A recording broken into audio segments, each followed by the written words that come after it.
Welcome to the Late Night Gamecock Show from Chief Sports, South Carolina. Here are your hosts, Matt Anderson and Alex Jones of theBigSpur.com. Well, how are you doing tonight, Alex? As you can tell, I'm in a new situation, a new place, but on vacation. And I know Alex Jones never takes a vacation. So, Alex, how are things going your way? Doing great. Getting closer and closer to football season. Okay, we're getting close. You've been out there. You've been watching the guys run around, sometimes in pads, sometimes not. Seeing who's doing what. So we'll make sure we get to all of that. But I'm really excited tonight because Hale McGranahan is making his first appearance on the Big Spur, or not the Big Spur. He's always on the Big Spur, just like Alex Jones, but making his first appearance on the Late Night Gamecock show. So, Alex, if you don't mind, tell us a little about Hale. What should the audience expect?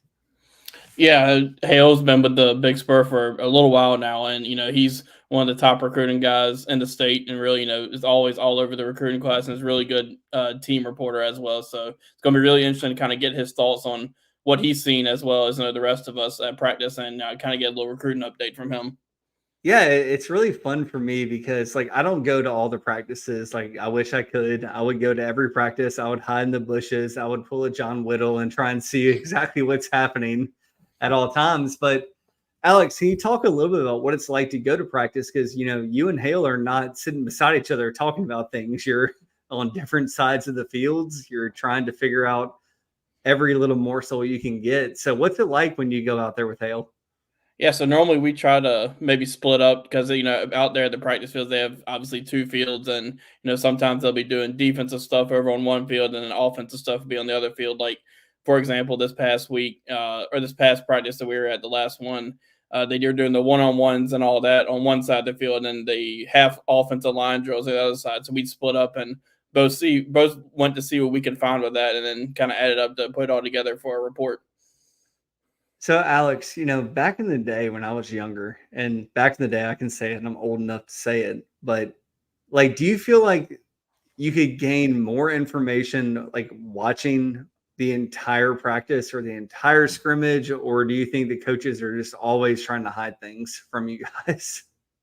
I think it kind of depends. The first probably 3 practices that we went to this year, we didn't really get to see too much. It's just a lot of stretching, and it was basically just an opportunity to see, make sure everybody's out there or see who's working to the side. But this last practice, we got to see a good bit. I think we ended up getting 6 periods of practice, and so we got to see all those one-on-one stuff and some offensive line drills that really kind of painted a picture as to, we didn't really get to see much first team offensive line type of stuff, but the one-on-one drills were really interesting. And Sometimes we don't get to see a whole lot, but I thought this last practice we got a good bit of info and some good content out of it.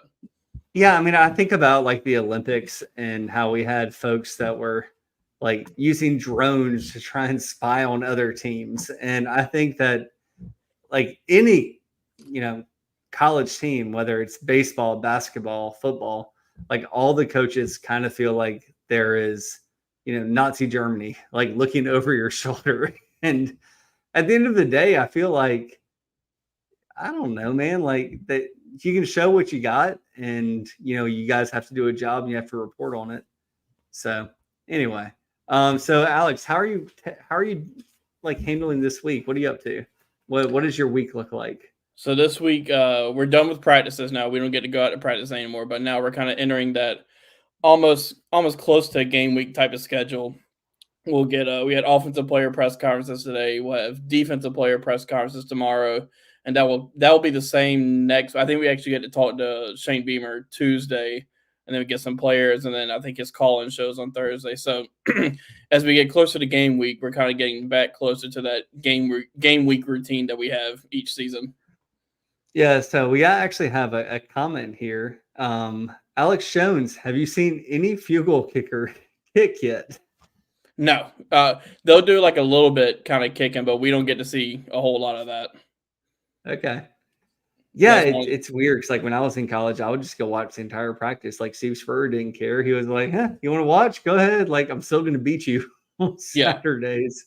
But there are some questions in fall camp, and I think that we touched on it, pretty recently. But are you worried at all about the kicking situation? Are you worried all about secondary? Those are the hot topics on the Big Spur.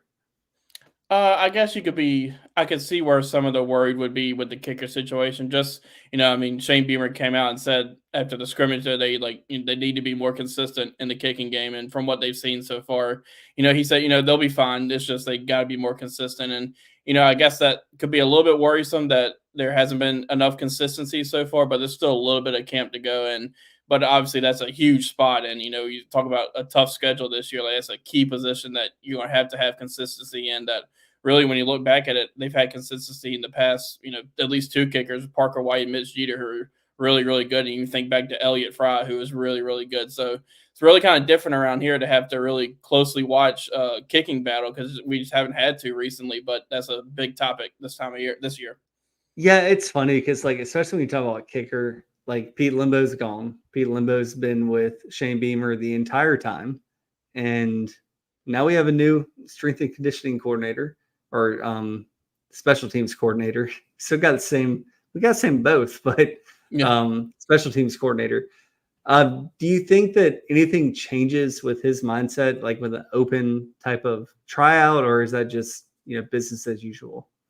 I think it could be a little bit business as usual. Just give each of those three guys who are really in the running there to a chance to I guess take the spot, and I think they're going to do that. And when you think about the battle, Alex Herrera is a guy who has been at South Carolina for a while now, and this is really going to be his last opportunity to make a big impact. And I think if I had to guess who was going to win that battle, I'd probably say him just because of his experience. But I think it's going to be close, and it's going to be one that's going to come down all the way to maybe even that walkthrough before Old Dominion game. Yeah, absolutely. And then when we talk about the second cornerback position, I know we'll get Hale here in a little bit, but I've been reading what you guys have been reporting, and I really don't see anything that makes me worried. I think that they're going to be just fine in the second cornerback position. Yeah, I think so too. I mean, when you think about it, whoever it doesn't. I mean, it does matter who starts, but at the end of the day, all those guys are going to play. I think Vakari Swain's got a chance to have a really good year, and Judge Collier is a guy who's got the experience. But no matter who starts, like a lot of the Emery Floyd too. I mean, no matter who starts, all those guys are going to play. So I don't think there's really much concern right there at that other corner spot. No, I feel the same way you do. And with that being said, let's bring in Hale McGranahan from thebigspur.com. I believe he just joined. Hale, how are you doing, man? Hey, doing okay. Appreciate you guys having me in for the first time here on the evening edition. There you Well, go. man, Hale, I just appreciate you popping in because I have a 17-month-old and it's 8:13. I don't know how you're doing this with a newborn, but way to go. Yeah, no, we try to get her asleep by around 6:30. So this works out well right now. 6:30, that's nice. I need to learn some tricks of the trade. We don't have it figured out. We're getting there, but we're not experts. I totally get that. Well, Hale, I don't know if you were listening or watching, but we're kind of talking about fall practice, and we're kind of laughing, talking about how you and Alex kind of split up, and you kind of see different things, but you don't see everything. So, what's your takeaway so far from fall practice? Is there any meaningful pieces of information we can take away, in your opinion? Yeah, I think what we've seen with the offensive line, that first group, it kind of looks right now. As of April 13th? Well, I guess maybe as of April 9th when we last saw them on Sunday or whatever day that was. Dates, I should say. But on Sunday when we saw him, I think Alex was Josiah Thompson, left tackle, Kamar Bell, left guard, Rashawn Lee, center, Torres Helly Simpkins, right guard, and Kason Henry, right tackle. So I think that's pretty much where it's at right now. Obviously, there's still 2.5 weeks before the season starts, so that could change. But that to me is what it's looking like. Just seeing actual football related things, not just drills.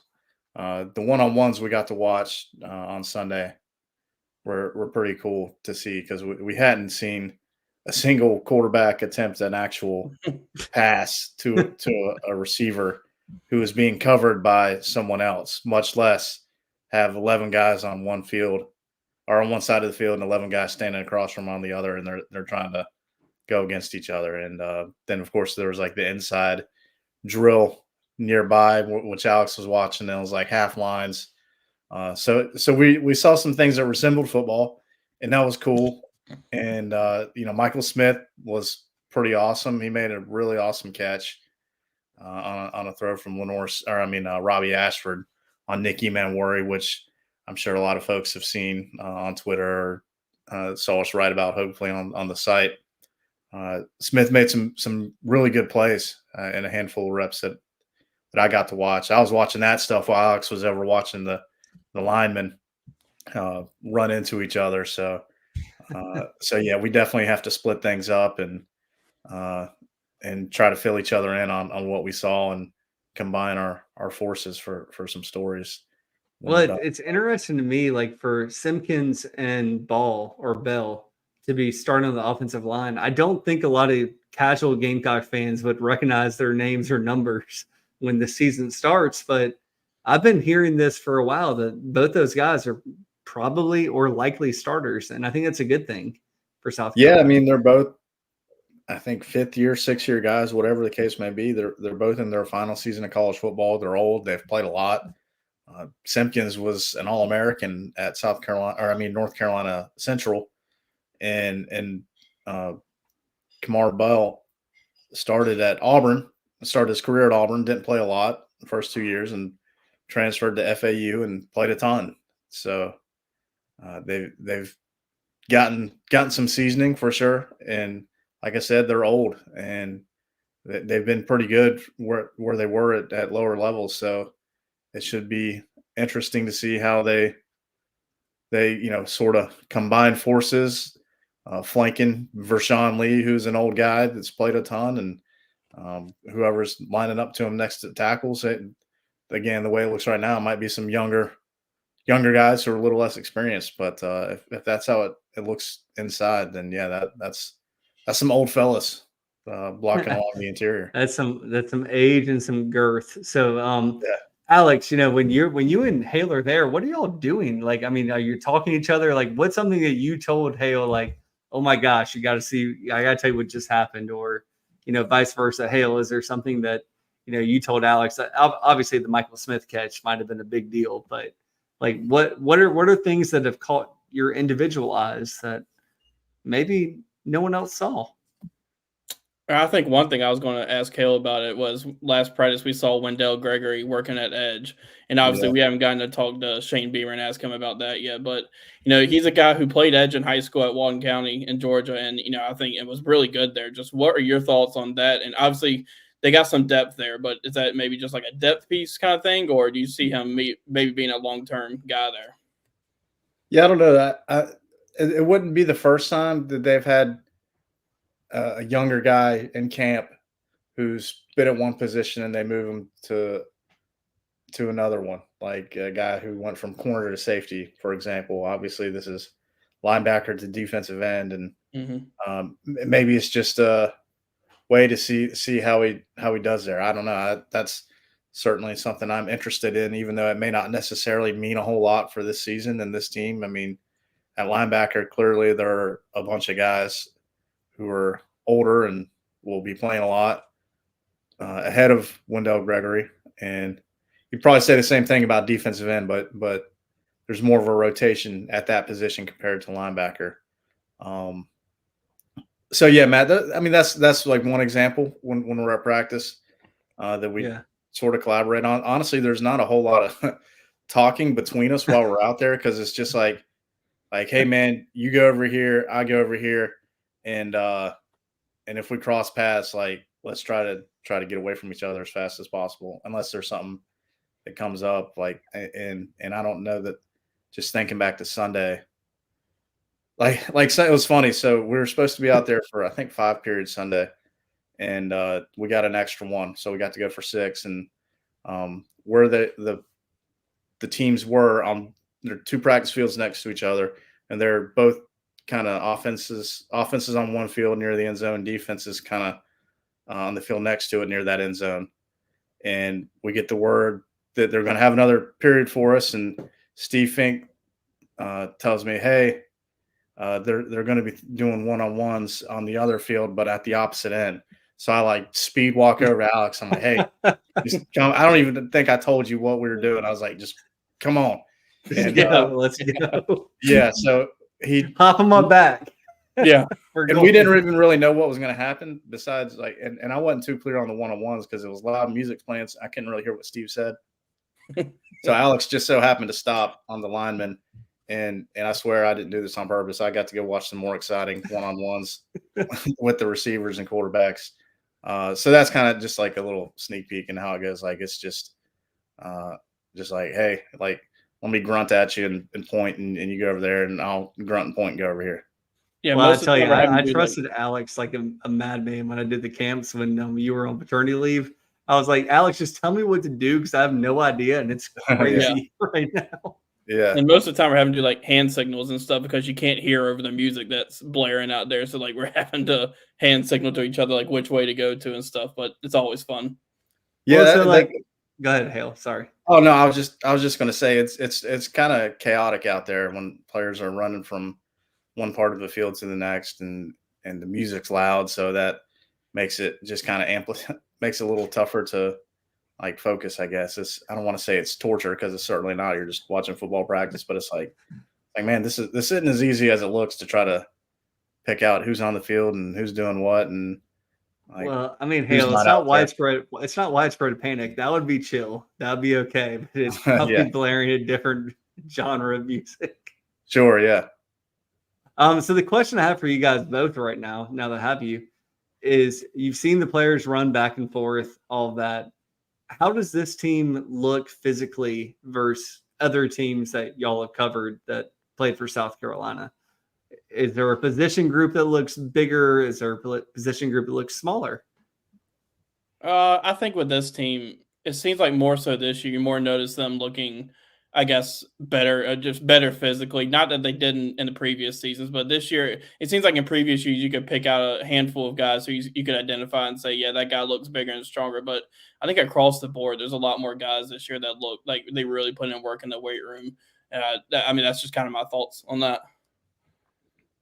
Yeah, I think the front seven guys definitely look big. Yeah. I don't know if I'd say they're bigger than we've seen like every year. Maybe a little more than last year, and that I think I can say that confidently because that's been a point of emphasis when they've been recruiting guys, whether the portal or high school. They want to get taller defensive ends with long arms who are going to be a little heavier, a little bigger at linebacker too. So that's been pretty noticeable, and the obvious stuff with receiver.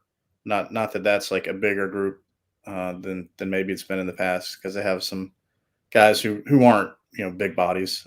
So they probably have more smaller types. It sort of reminds me like when I started covering Carolina back in 2016 for that first Muschamp year. That for whatever reason there were a bunch of receivers left over from the Spur into the Spur run that were smaller body types. Not and I'm not trying to like make a comparison beyond that. It just sort of what it kind of reminds me of that way. Oh, I totally get it. I know what you're saying. You're saying. All right, so Hale, but I know you got to go. We got an 8:30 cutoff here for you. But if you want to stay, you're more than welcome to stay as long as you'd like to. But I know it's been a long day. On the recruiting front, Gamecock just picked up a 2026 commitment. What are your thoughts on that? Yeah, Keenan Britt, a guy who when South Carolina offered him about a month ago, a little more than a month ago, he was a 4-star defensive end on 24/7, and he was changed to a linebacker recruit, and he's a 3-star. He's about 6'2", 230, so doesn't really fit that physical profile like I was talking about just a second ago with that defensive end position. So yeah, I mean he's an athletic, physical guy. He's got pretty long arms. His brother KJ Britt plays for the Tampa Bay Buccaneers. Played at Auburn for what I guess several. It's been a few years since he was at Auburn, so he's a little bit older. So he's got NFL bloodlines. And his offer sheet was really good as well. I mean, Oregon was a finalist, Arkansas, Auburn, Ole Miss. He had a bunch of other offers in addition to those. So yeah, he's an interesting get. They got 2 linebackers committed now with Rodney Colton Jr. So you pair Keenan Britt with him, and off to a nice start at that position, and certainly looking good as a class. Even though it's 3 guys right now, it's a nice little group they have with Anthony Baxter, the offensive lineman from South Point up in Rock Hill. Well, Alex, I mean, we got the best linebacker class in the country for 2026, right? Gotta be. I mean, that's a solid start from where they are, or a solid start right now. I mean, you think about what they brought in this last class too with Fred Johnson and Wendell Gregory. I guess we'll see kind of where that long term is with him, but it's a good start, and we'll see kind of how that continues to develop. Yeah, so this is the question to both of you guys. You have Malik Clark did not commit to South Carolina. Jalen Gilchrist did not commit to South Carolina. And there are a couple other guys in that type of mindset that did not commit to South Carolina this recruiting cycle. Are there any players that you're watching still for potential flips, or just if you were to reset the recruiting board, who should Gamecock fans be looking at in the 2025 class? Yeah. Yeah, go ahead. Okay. Yeah. I would say Malik Clark for sure is someone they're going to try to stay on as a flip candidate. I don't know with Jalen Gilchrist how that's going to go. I think his mom's comments on Twitter after that whole commitment night, maybe that's indicative of maybe that's not going to be an option. We'll see. Yeah, and people should get off Twitter. Just stop. Or just don't tweet at recruits and their families would be be a great thing. Rule of thumb as well. There's a defensive tackle, Eric Thomas, who came in for an official visit in June, and he committed to Syracuse. But I think South Carolina could flip him if they want to, and there's obviously a need at defensive tackle in 2025. They need more than just Caleb Williams and more than just 2. They're going to need to sign a bunch of those guys. So those are the names off the top of my head. Alex, is there anyone who comes to mind for you? No, I mean, I think Malik Clark is probably the biggest one there. And I think one uncommitted guy that's probably one of the bigger ones to watch is Zay Hardy out of East Mississippi. I mean, Hale just mentioned how they need defensive linemen, and he's going to be probably one of their top, or probably is their top guy that they're recruiting at that position. And go ahead. Oh, I'm sorry. One name I forgot is a flip guy. He's committed to Cincinnati from Riverside High School up in the upstate, Mikkel Skinner. He picked up the offer in late July, but he's definitely a guy they're trying to flip. Sorry, Alex. No, yeah, you're good. I was just saying that Hardy's going to be a guy that they're hard after, but he's going to have pretty much every school in the country coming after him with being the number 1 JUCO defensive lineman. But I think that's kind of where the recruiting board kind of sits at the moment. I guess we'll see who pops up potentially senior seasons. Yeah, it's funny, Hale, because I agree with you on a lot of things that you put on the Big Spur. When people complain about a recruiting class, and the fact of the matter is South Carolina hasn't had, how many, Hale, 1 top 10 recruiting class in their history? Yeah, 1, maybe, depending on which recruiting service you look at. But South Carolina is not going to be a team that gets top 5 recruiting classes every year without more wins. And that's just where they're at right now. But I feel confident in saying that all the guys that are in the class right now, I think are good football players.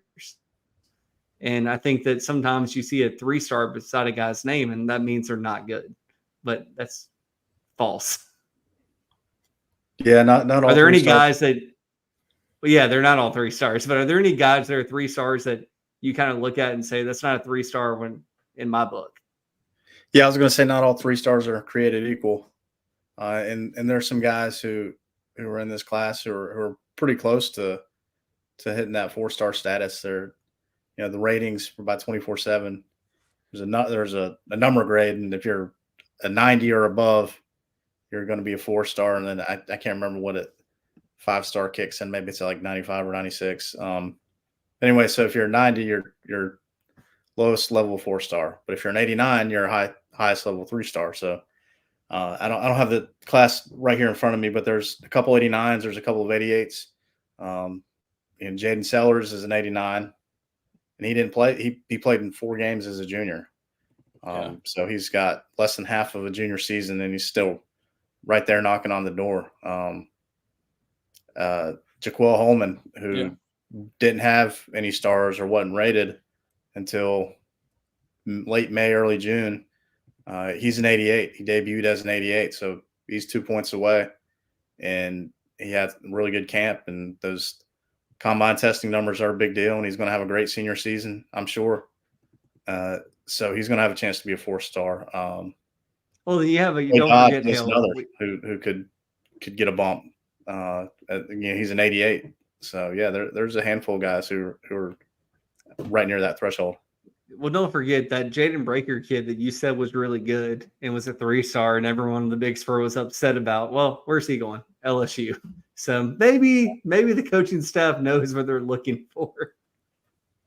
Yeah, they have particular things they do look for depending on position, whether it's height, weight, speed, production, and games, combination of all those things.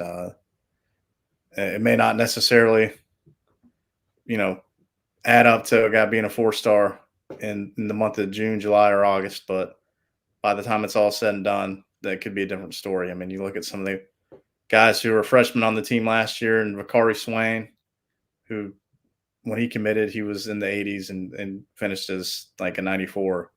Jalen Kilgore was another. I mean, Michael Smith, I think he was rated as a 90 when he committed to South Carolina, finished as a 95. I mean, so these things change. No, Hale. It only impacts the Gamecocks negatively. It never goes positive. I don't know if you paid attention to it, but that does not happen. I don't pay attention close enough, I guess. Well, Hale, is there any parting shots, anything you'd like to talk about before we let you go?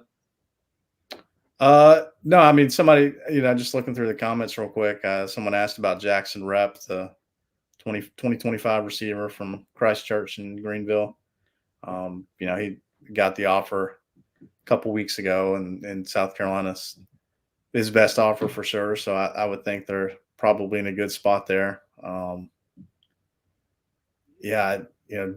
said something about DeAndre Jules looking really good, and I thought just seeing him a couple weeks ago at practice, standing next to some of those other defensive tackles. I mean, he's by far the biggest looking guy in that group.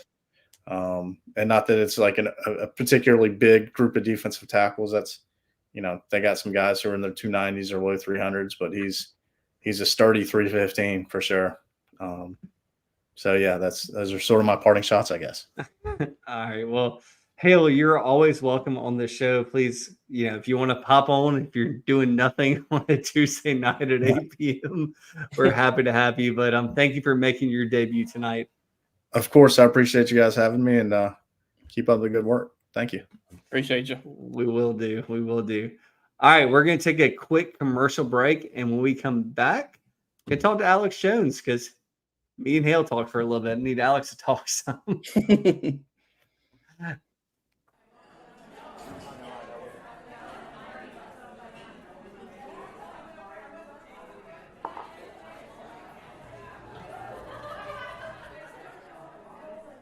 Roomie! Hey! I heard you were in town. I figured I could find you here. Absolutely.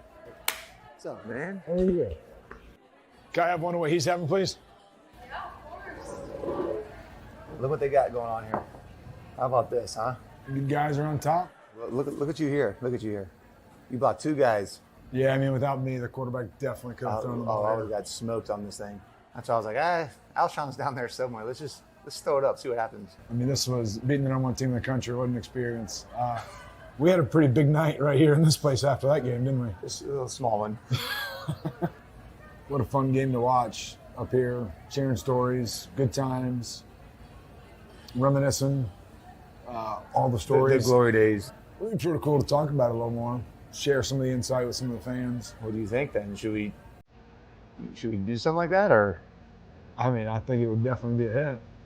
Well, cheers. What do you think? Should we do Let's do something. Should we do a podcast or something? I think we should.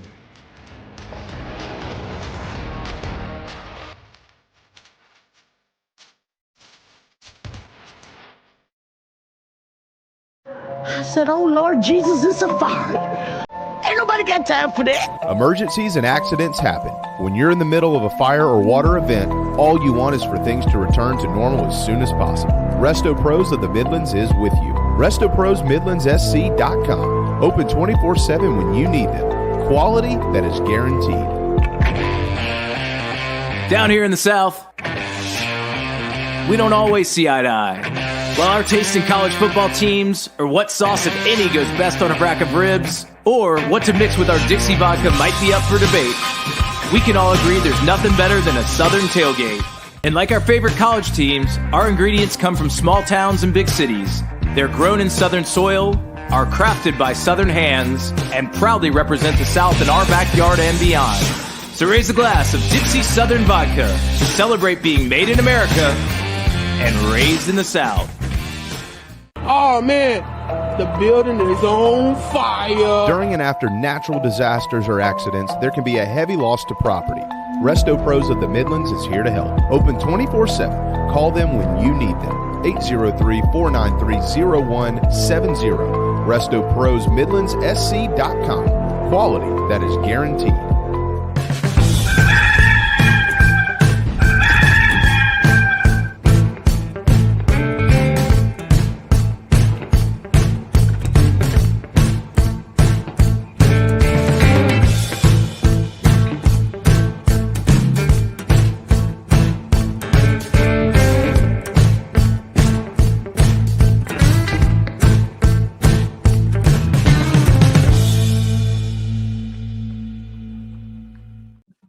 Well, I really hope that you're not one of those people that skip through the commercials, skip through the sponsors, or goes to the bathroom during it because you miss an excellent promo for a new podcast that's going to be on the Chief Sports Network. And it's Tailgate Talks. It drops tomorrow, the 14th of August.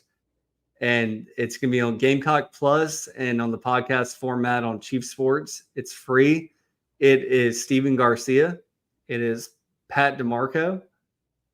I mean, what else? Like, look, I have stories. Alex has stories of talking to players back in the day and hearing like the inside scoop, but you're not going to find a better inside scoop than Steven and Pat. So make sure that if you download anything tomorrow, it is going to be Tailgate Talks, and it is going to be phenomenal. I love that little video that they shot. It's so funny with what happened in that Alabama game and throwing passes to Alshon. As a Gamecock fan, make sure that you are dropping into that tomorrow. So, Alex, moving on, is there anything crazy that Hale said or something that you might want to make mention of that maybe wasn't said earlier with Hale dropping his Hale bombs, his Hale yes? Yeah.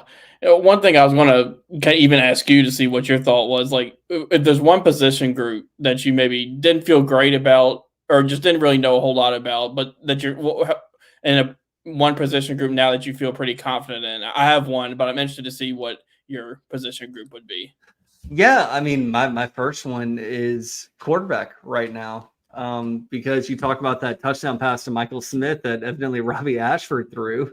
And it was, now I'm trusting Hale on this, but that was an awesome play. And I've seen some video of it. And I had a lot of doubts about the backup quarterback position. After seeing a throw like that from Robbie Ashford, I don't have as many doubts as I did before. And we talked about this, Alex. I said, like, I want to see what Luke Doty's doing in preseason. I think that we didn't hear much about running backs coming out of that scrimmage. I think Rocket's fine, but I'm still watching it. I think Rocket's good to go. Outside of that, the defensive line, it's still one of those things that we talked about a couple of weeks ago. If the transfers are pushing the returning players, I'm curious about that. So anyway, go ahead. Yeah, the one position group, I wasn't concerned about it going into preseason camp, but just was interested to see how it looked. And now, kind of, I guess I'm feeling a little bit more confident in it. It's the tight end group because you knew what Josh Simon was coming back, a guy who was pretty solid last year, especially kind of later towards the season. But you knew Brady Hunt was coming in. Just what was he going to be? Just coming. Obviously, was productive at Ball State, but it's just a step up. But now you're seeing two more guys in that room step up, and Michael Smith, and Maurice Brown, who Shane Beamer both said are going to play a lot. And we actually got to talk to Maurice Brown today in the press conference. And we had seen him out of practice, and he has completely transformed his body from his freshman season. And even today, seeing him today, he looks really good. So I think that room is really interesting. It's going to be really intriguing to see how they utilize that position, being either two tight end sets with, how they kind of use that with the wide receiver group. Who do they go more two tight end set early in the season as they figure out who their guys are at wide receiver? Yeah, I think when you talk about a two tight end set, in my mind, it triggers who can block and who can't, because that's the biggest question there. Josh Simon has the ability to get nasty. I think Brady Hunt can hold his position. Michael Smith is a freshman. We'll see what happens there, but for a redshirt freshman quarterback in Lenore Sellers, who I've watched him literally make every throw possible. And my thing for him is a tight end is always called the safety valve. Are the tight ends a safety valve? And does Lenore feel comfortable throwing the ball to them? That's the big question for me, because at wide receiver, you're going to have 6, 7, 8 guys that, might catch 2 passes in a game. I'm not saying every single game, but over the course of the season, I bet there are going to be 8 guys that have multiple catches in a game. Right. Just my take. Yeah. I think it's just going to be really intriguing to see how they utilize those tight ends. Obviously, Josh Simon's the number one guy, but it seems like they got some real depth there to kind of see how they can use in the run game, and then really off that play action to see how they can open up some holes in the defense. Yeah, and people think back and we talk about Jaheim Bell, who went to Florida State. Well, Joshua Simon is pretty close to Jaheim Bell. Hopefully they're not going to line up Josh Simon in the backfield, but he could probably do it. He's athletic enough to do it. But I think that, putting the ball in the air and letting him get in space, letting him get a one-on-one, a one-on-two, he'll make the first guy miss almost every single time or shake that first guy off. So I'm very excited for tight ends. And Alex, in a couple of weeks, we're getting pretty close. We're going to have to make our predictions, and we're each going to do 10 of them. So start getting your predictions ready. Outside of that, we have to talk about the Texas A&M and the Oklahoma game. That's what we're doing, and we're on track right now. When it comes to Oklahoma, I think that game's first. Correct me if I'm wrong. Yes, I think Oklahoma game's first. Yeah. Oklahoma's coming to the SEC. Obviously, Brent Venables knows a little bit about South Carolina, coaching at Clemson for a very long time, but doesn't know anything really about Shane Beamer, doesn't know anything about Dowell Loggins. We'll see what Oklahoma does. Until Oklahoma shows me they have a quarterback, I don't believe in Oklahoma having a quarterback. But I know that you've written an article and you have done your research. What's your take on Oklahoma going into the season, Alex? Yeah, it's kind of interesting with how their schedule lines up before they play South Carolina, or before South Carolina goes to Norman. They got to play Tennessee, Auburn, and then the week before is the Red River rivalry with Texas. And so that's going to be 3 games where, it's going to be, big time matchup. So it's going to be a huge game for Oklahoma in that one.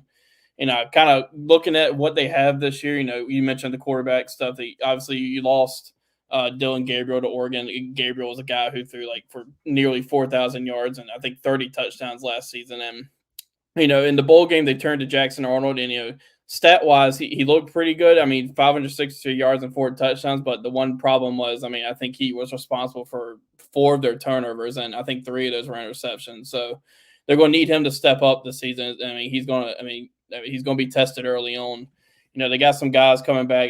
Their top running back, Gavin Sawchuk's coming back. He had 744 yards last year, I think.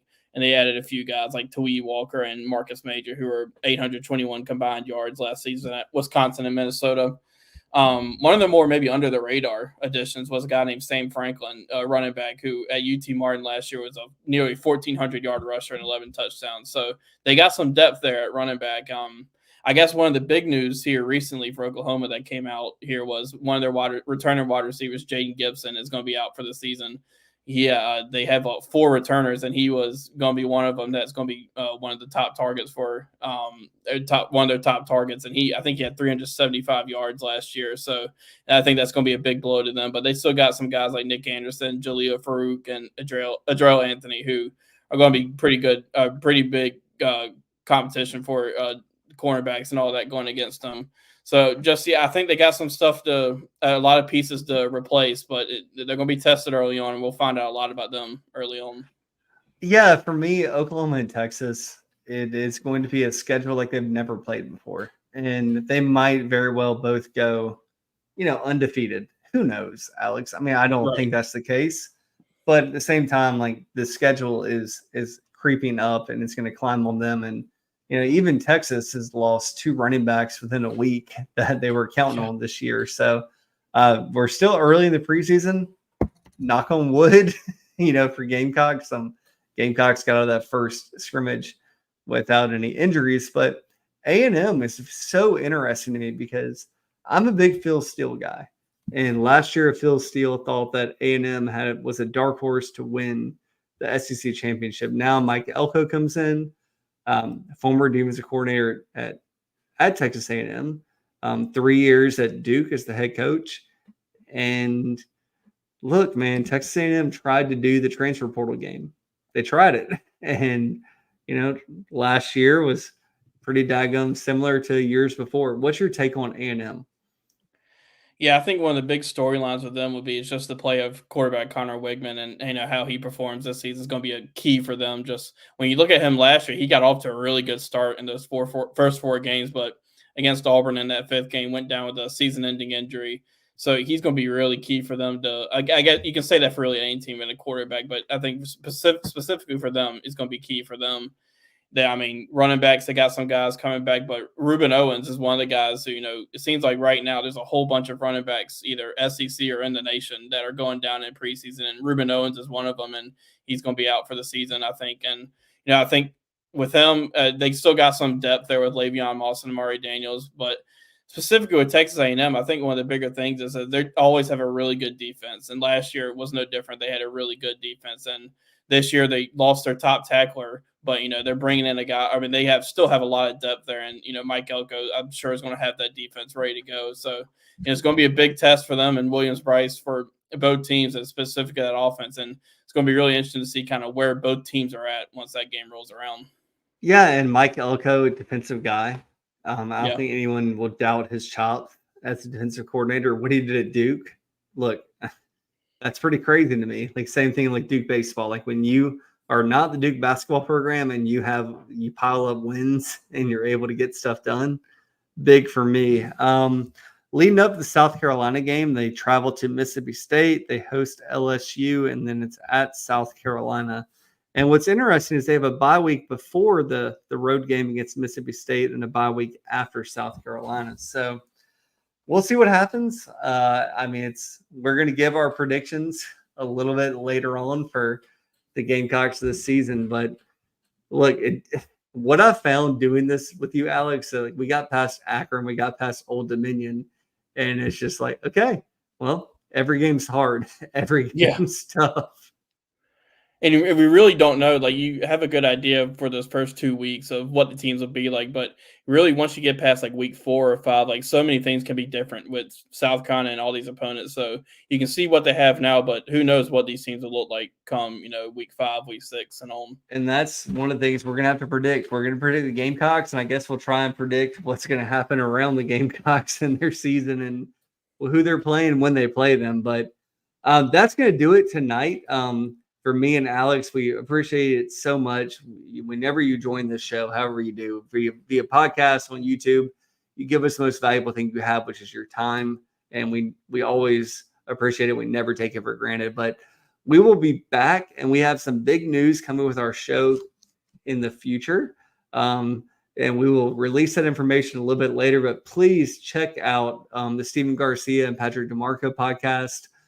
Please look at Inside the Gamecocks. Watch every video we have because we do a really good job. And then, as always, follow thebigspur.com and Alex Jones and Hale McGranahan. We can't thank him enough for joining us tonight. And until next week, we wish you all the best and have a great evening. Talk to you soon. Bye, everyone.